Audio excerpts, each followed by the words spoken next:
This is Andi Purewal for Boxing Social in association with Betfred, and I'm delighted to be joined by trainer Jamie Moore. Jamie, a successful night tonight, Chantelle Cameron retaining her WBC world title. What did you make of what seemed to be a relatively easy night's work for her? Yeah, it was. You know, a lot of people thought she was going to give Chantelle a tough fight, but I never saw it that way. I watched the videos of her before, and and I didn't think it would be easy because she's a bad fighter. I just thought Chantelle would make easy work of it because she had the right style for it. She was a little bit out of her natural weight category, which is a scary thing when you're in with someone like Chantelle who's so big and strong at her own weight. In fact, she's a weight division above where she should be. She's really a natural lightweight. So I expected that type of performance, and I'm gutted really for Chantelle that the referee has took the shine off what was a dominant, forceful performance. And if it had stopped it the round before, for instance, when she was in real trouble on the ropes, then no one would be speaking about, you know, anything other than a dominant performance from Chantelle. So I'm gutted in that sense, but nevertheless it was a great performance. Jamie, there were a few moments in the fight, especially in the first round, when Chantelle seemed to hurt Melissa, and if you wanted to, she could have maybe forced that stoppage. Was it something that you was telling her to just kind of back off on, or was you maybe a bit disappointed she didn't put her foot down? No, I told her, don't get carried away, don't throw all your eggs into one basket, because it's a 10-round fight, and if you punch yourself out early and you don't get them out there, we've seen it many times before, then you don't want to be in that situation where you're going 6, 7, 8, 9, 10 and you've got no gas in the tank.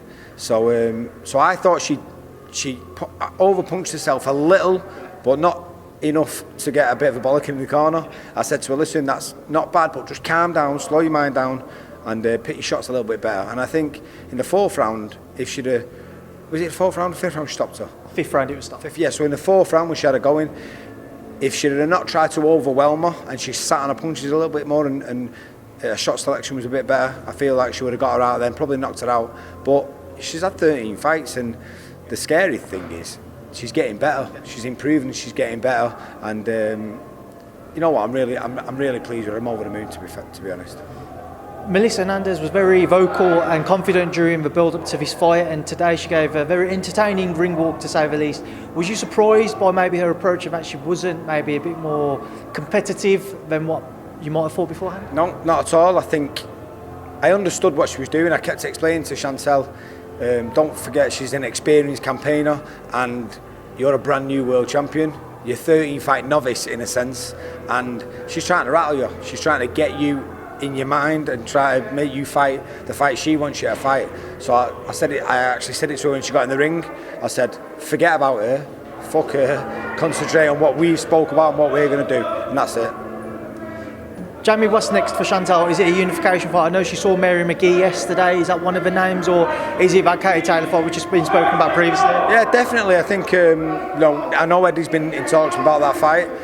We'd be more than willing to take that fight next. I think it's the type of fight Chantelle needs.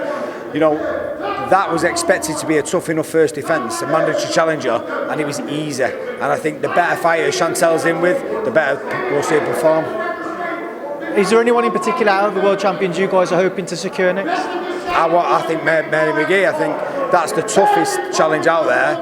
I think that's the best fight for Chantelle in this weight division, and I think if we can get that fight and Chantelle can overcome it, then it puts her in prime position for Katie Taylor to either say, I'll come up or you come down to lightweight, and you know, one of the biggest fights what's ever happened in women's boxing. Just a final one, Jamie, before I let you go, as we've just had the ring walks for the main event. Jamie, for yourself, how pleased are you with the work that you've done with Chantelle and what she's produced tonight, and how excited should UK boxing fans be for the rest of her career? I think first and foremost, Chantelle should be proud of herself. She's put a lot of hard work in. It's been a tough couple of years since when she turned pro, and then she's really turned a corner. She's fulfilling her potential now. She's got Eddie's backed her, and he really likes her, which is part of an ingredient what is really essential for someone to flourish and be able to fulfil the potential. So I'm glad for her. You know, she's come to the gym, she's surrounded by good fighters, and I'm just over the moon that she's been able to come to Las Vegas, enjoy your first defence, put a performance in like that, and then hopefully because it's on DAZN and, you know, Matchroom are backing her, people are going to turn around and go, we want to see her fight Katie Taylor, because as much as, you know, we're going down our own path, everybody wants that type of fight. You know, they want that signature fight, and what a fight it'd be for the fans. Jamie, we're in Las Vegas. How are you celebrating tonight? I'm going to go to an Irish bar, definitely, and I'm probably going to drink Guinness, probably more than one, and we'll see what happens. I'm not going to gamble because I've lost about $700 this week and I'm wounded. All right, Jamie, appreciate your time. Enjoy your night. Thank you. Cheers, Dan. Thanks.